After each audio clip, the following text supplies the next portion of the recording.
We're trying to take questions which are actually on the topic.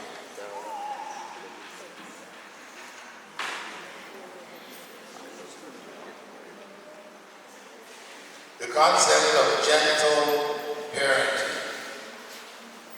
that has recently come up talks about avoiding punishment and instead focuses on dialogue. Please clarify this within the Islamic teachings. Gentle parenting. This was the way of Prophet Muhammad sallallahu alaihi wasallam. Anas ibn Malik was his servant, boy given by one of his sahabiyat to be raised in the home of the Prophet Muhammad sallallahu alaihi wasallam. He bore witness that the Prophet Muhammad sallallahu alaihi wasallam never rebuked him, shouted at him, hit him, or any of these. So we know that the Prophet sallallahu alaihi wasallam practiced what may be called gentle parenting. But at the same time, he did say, teach your children Salah by 7 and spank them for it by 10. So how do we put these two together? So the idea is that spanking should be relatively gentle. In other words, we're not seeking to injure, harm the children physically, but only to catch their attention.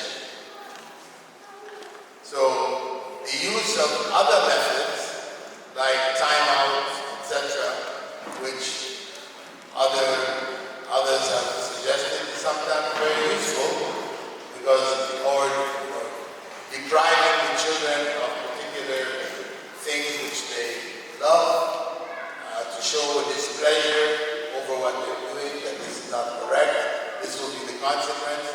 There are a variety of other means, and we should try to utilize them because for the most part, the Muslim community tends to follow tradition, and you go back in our history, and there has been in the Quranic schools and in schools in general, etc., a lot of abuse which took place. We ask Allah to forgive our foreparents for their errors, but we don't need to repeat them. Try to find other ways, and in keeping with the Prophet's general approach to parenting, giving advice, etc.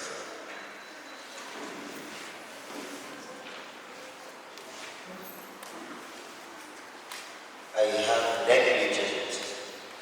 a negligent father. My mother died. I look for a family because that's what I care for. But I'm scared of getting married. I'm also not very social, but I try to make friends, mostly men. No haram stuff. I just want to feel like I have a family. Is that haram? Is it wrong? My sister in Iman, I'll tell you this. Rasul sallallahu alayhi wa sallam teaches us and he says, Man taraka shay'an lillahi awadahu khayran minhu. That if you let go of something for the sake of Allah, Allah will exchange it for you with something better.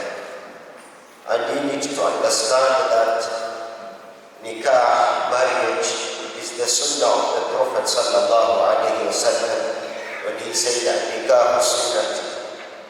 And it's prudent for you to contemplate this instead of having these temporary relationships.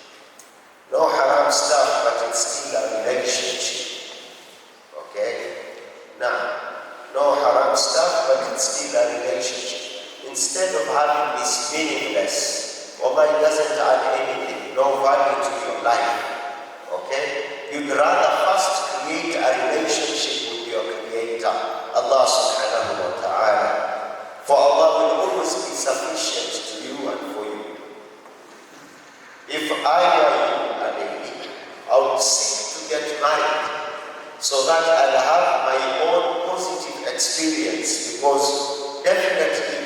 around, yes, your father will let you down, but it's not every man who is like your father.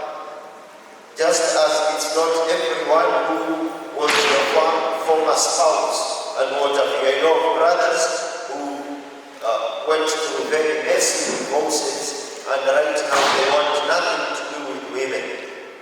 If they see a woman there, they'll cross the street and walk on the opposite side. So sometimes we are tested, and Allah la yukallifu Allahu nafsan illa wus'aha. Allah will test us, and Allah knows that we have the ability to overcome those challenges. So I'll advise you, don't fear marriage, inshallah. Make dua to Allah, رَبَّنَا آتِنَا فِي الدُّنْيَا حَسَنَةً وَفِي الْآخِرَةِ حَسَنَةً وَقِنَا عَذَابَ النَّارِ, and let go of these boyfriends. Barakallahu. Okay, question. My concern is the discrimination of certain Muslim tribes against their daughters marrying other tribes. And all are Muslims. What is your advice? Well, my advice is to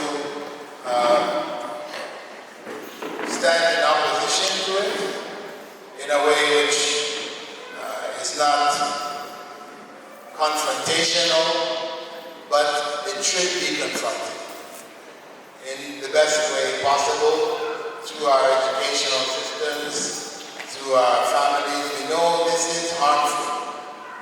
Tribalism, the Prophet ﷺ had said, "Da'ha fa'innaha muntina." That give it up because it is rotten. You know, this preference of tribe over other tribes, etc., is evil.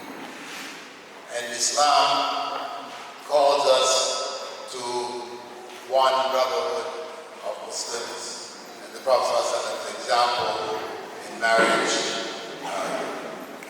shows that this way is not the prophetic